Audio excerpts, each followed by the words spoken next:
Notre territoire va accueillir les bureaux de l'Agence française pour la biodiversité en Guyane. Quel sera l'objet de ce premier service d'une agence de l'État installée sur nos terres? Patrick Lecante, maire de Montignéry et président du comité de l'eau et de la biodiversité, est sur le plateau pour en parler avec nous. Bonsoir Monsieur Lecante. Bonsoir Madame Phillips. Merci d'avoir accepté notre invitation. C'est tout naturel pour parler donc d'un sujet important comme celui donc de cette agence de l'État en Guyane. En quoi justement la création de cette agence est une bonne nouvelle pour la Guyane et pour les Guyanais? C'est une bonne nouvelle parce que c'est le fruit d'un processus que j'ai souhaité, avec mes autres collègues, donc, mettre en exergue, qui avait pris corps, donc, vous vous rappelez, au moment de la préfiguration de l'Agence française pour la biodiversité, où nous réclamions, tous les élus guyanais, le siège même donc, de cette agence ici en Guyane. Cela n'a pas été possible et j'ai persévéré donc, au sein du conseil d'administration, par une communication importante. Cette communication a même été reprise par, rappelez-vous, le candidat Emmanuel Macron, qui indiquait donc la valeur même de la biodiversité, puisque c'est 50% de la biodiversité française qui se retrouve ici sur une terre continentale et amazonienne. Et puis des discussions donc, tout au long de l'année 2017 et 2018, avec une préfiguration qui consistera tout simplement à localiser ici en Guyane, pour l'ensemble de la France, un service dédié à la valorisation économique de la biodiversité. On parle trop souvent donc, de notre biodiversité simplement sous l'angle de la préservation des parcs, des réserves naturelles. Il s'agira donc tout simplement de tirer l'essence même donc, de l'économie en faveur de nos populations. Justement, nous parlons d'économie. Quelles seront les retombées concrètes pour la population guyanaise? Les retombées concrètes, on va prendre un exemple simple sur mon territoire communal avec l'huître de Montignéry. Il a fallu attendre beaucoup trop longtemps pour que cette huître soit reconnue donc, par les instances gouvernementales à travers un arrêté donc, qui aujourd'hui permet cette valorisation. Nous avons donc un jeune de la commune qui aujourd'hui est en étude, qui reviendra sur son territoire de façon à pouvoir mettre en place cette ferme que nous appelons de nos voeux. La pharmacopée traditionnelle, mais tout simplement l'agriculture, la pêche, la transformation, l'agrotransformation qui permet finalement, non pas simplement donc, des métiers de niche, mais qui permet donc un maillage territorial et économique de l'ensemble des territoires à travers donc, une valorisation des valeurs ajoutées réelles et surtout des retombées économiques et fiscales pour l'ensemble du territoire. Nous parlons donc des valeurs ajoutées, mais il y a aussi des limites comme la lutte contre l'orpaillage illégal qui ne fera pas partie des prérogatives de cette agence ou l'utilisation du cyanure qui ne sera pas complètement annulée. Comment les expliquez-vous? Comment expliquez-vous ces limites justement de ce bureau? Dans le plan biodiversité qui a été donc, transcrit par le ministre d'État, M. Hulot, et son secrétaire d'État, M. Lecornu, que nous avons rencontré encore récemment.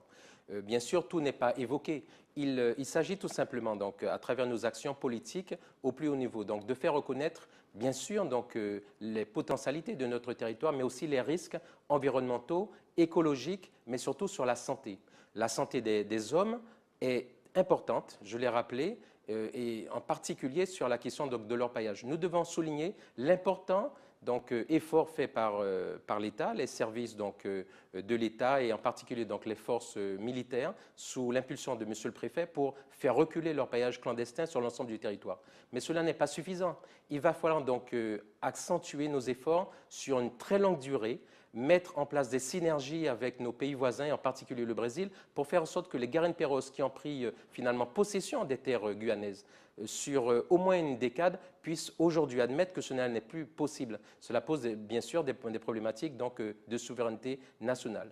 Et concernant donc, le cyanure, comme le mercure, n'attendant pas donc, finalement donc, des rapports comme le chlordécone aux Antilles pour se rendre compte que la santé des populations était mise en danger. Nous devons, comme l'a prescrit le Parlement européen il y a de cela donc, 2 ans, comme le reconnaît aussi le BRGM à travers ses recommandations, nous devons mettre fin donc, à l'utilisation du cyanure, qui a été effectivement donc, la molécule utilisée depuis le 19e siècle, mais qui aujourd'hui présente de tels dangers pour les travailleurs, pour la santé des écosystèmes, mais aussi pour la santé de nous tous qui utilisons l'eau. Nous devons mettre fin tout simplement à cette utilisation.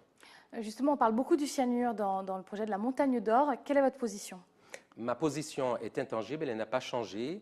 J'ai commis donc des rapports sur le sujet, une lettre ouverte qui a été lue par un grand nombre d'entre vous, ici en Guyane, mais aussi un peu partout, J'ai également donc réalisé donc cette contribution pour le développement d'activités issues de la biodiversité en Guyane, et je reconnais qu'il faut effectivement faire non seulement attention à ce que j'appelle quelque part un miroir aux alouettes, mais surtout faire le lien entre nos potentialités minières, mais surtout ce que nous sommes, c'est-à-dire tout simplement donc des populations sur un écosystème qui reste très fragile, tout simplement.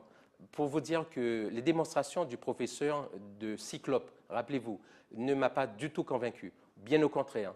Il parle donc des activités du passé avec un lobbying qui est le sien, que nous pouvons respecter, mais aujourd'hui, la parole publique doit prendre le dessus sur tout ça et tout simplement indiquer donc à nos compatriotes guyanais qu'il y a une voie du possible, et c'est celle que j'indique à travers donc toutes nos actions au quotidien en faveur de la biodiversité. Pour revenir donc à cette agence, comment les Guyanais pourront suivre son développement, ses projets? Est-ce qu'il y a des sites internet, un lieu spécifique où justement on pourra se tenir au courant? Concrètement, donc, le service dédié à la valorisation de la biodiversité sera localisé dans un lieu qui sera connu prochainement. Les offres d'emploi sont déjà donc, en ligne. J'espère qu'un Guyanais donc, sera à la tête de ce service. Et puis, je dis clause de revoyure, de façon à ce qu'effectivement les Guyanais voient au quotidien donc, les choses s'accentuer, tout simplement parce que c'est un acte aussi donc, de déconcentration que nous avons voulu faire à travers l'Agence française pour permettre finalement donc, à tous les porteurs de projets de se rendre dans un lieu qui leur sera dédié de façon à pouvoir donc, voir l'effectivité donc, de leur projet se réaliser. Merci beaucoup, Monsieur Lecomte, d'avoir répondu à nos questions.